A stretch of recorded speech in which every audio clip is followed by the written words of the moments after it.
Bonjour à tous, je viens vous parler des blocages de comptes chez Binance suite aux expatriations. Je suis sur Facebook dans des groupes d'expatriés et tout ça, et vous avez beaucoup d'Américains qui sont dans les crypto-monnaies, qui ont changé en fait de domiciliation, qui sont partis s'expatrier. Ils ont laissé la domiciliation finalement fiscale chez Binance aux États-Unis pour les Américains. Et le problème, c'est que Binance est en train de bloquer leurs comptes parce que suite aux lois et aux régulations, quand vous changez de pays, vous vous expatriez, vous êtes censé changer votre domiciliation fiscale, et il faut savoir que votre compte, par exemple chez Binance, ne sera pas régi par le même régulateur ni même les mêmes lois si vous êtes expatrié par exemple au Panama ou si vous êtes expatrié aux États-Unis.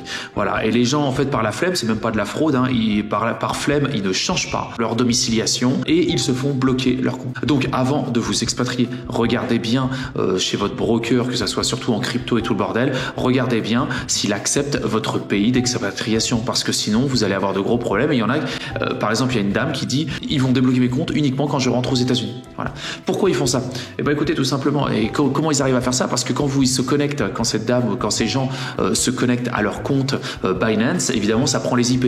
Mais si depuis 1 an vous avez l'IP au Panama, bah évidemment, il va considérer que vous êtes un résident fiscal panaméen. Et à partir de là, il va commencer à faire une procédure de recherche. Quand il va voir, il va regarder sur votre Facebook, il va regarder nanana.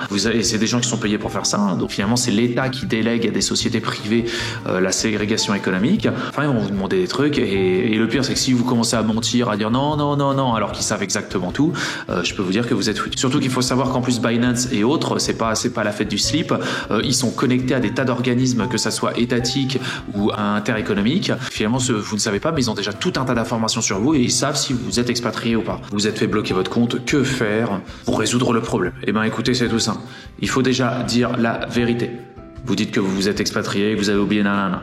Vous n'allez pas demander le transfert de vos positions parce qu'en général, ça ne va pas être possible. Vous demandez la clôture de votre compte et de recréer un compte si le broker accepte, ou alors de passer par un autre broker directement avec votre nouvelle nationalité, car vous ne pourrez pas garder en fait votre ancien compte. En général, ça se fait pas. À moins que vous soyez dans la même juridiction. Par exemple, si vous étiez français et que vous avez immigré au Portugal, ça devrait pouvoir être possible parce que vous allez être sous la même juridiction européenne. Mais si vous partez d'un pays d'Europe, par exemple, je sais pas, pour la Thaïlande, là, il faudra créer un nouveau compte, car vous allez changer de législation et vous allez changer de régulateur. Même en amont, lors de votre expatriation, préparez la clôture de vos comptes titres et tout le bordel, et que vous allez devoir recréer un nouveau compte. Évidemment, si vous aviez des positions en plus-value énorme ou quoi que ce soit, eh ben, écoutez, ça va être tant pis pour vous, va falloir payer les taxes sur les plus-values, et c'est bien pour ça qu'ils demandent, que le régulateur demande de recréer un nouveau compte. C'est parce que vous allez solder vos positions, vous allez payer les taxes sur les trucs, et après vous allez pouvoir partir avec les liquidités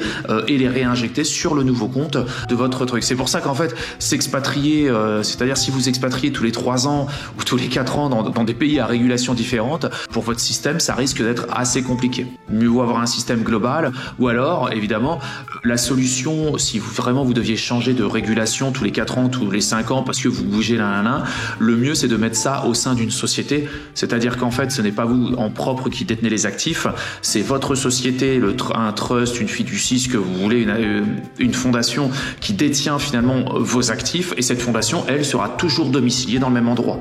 Et donc en fait, ça veut dire que vous allez pouvoir changer de truc mais aucun régulateur ne va vous les briser. Par contre, attention, pour ouvrir un compte titre au nom d'une fondation, par exemple au Panama ou quoi que ce soit, ça va être très compliqué. Va falloir vraiment montrer patte blanche et d'où proviennent les fonds, et vraiment là, il va falloir vous faire aider de professionnels. Et je vous parle pas des googles sur YouTube qui vous vendent des formations à 2000 € quand on parle de trust, de fiducie et de ce genre de choses, et surtout finalement de dégéolocalisation de votre portefeuille au travers justement de fondations et de trusts et de tout ça. Là, on est dans un niveau, on n'est plus dans le niveau de YouTube. Vous êtes chez les gros, littéralement. Mais c'est une des meilleures solutions, et même pour après la transmission de patrimoine, ça sera le plus efficace, parce que même la transmission de patrimoine, quand vous êtes en propre, ça va faire la même chose. Il va devoir y avoir une liquidation des actifs en fait. Mais quand vous laissez ça dans un trust ou une fiducie, il n'y a pas de destruction des actifs. Voilà. Et c'est exactement la même chose au niveau des domiciliations fiscales si vous deviez changer. Vous voyez ce que je veux dire? C'est un peu, pour vous donner un exemple, c'est un peu comme si vous avez un numéro Skype au lieu d'un numéro fixe de France Télécom. C'est exactement la même chose. Le numéro Skype, vous pouvez l'emmener partout. Vous allez en Thaïlande, vous allez au Panama, tout le monde peut vous appeler toujours sur ce numéro Skype qui est complètement détaché de toute localisation. Et ben vous pouvez faire la même chose avec vos actifs financiers. Et c'est tout à fait légal. La seule chose qui reste illégale, c'est si vous ne déclarez pas dans le pays de juridiction ou si vous ne savez pas justifier la provenance des fonds ou si la provenance des fonds n'est pas réglo, quoi. Mais sinon, il n'y a aucun problème. Allez, salut à tous et je vous souhaite une excellente journée. Salut.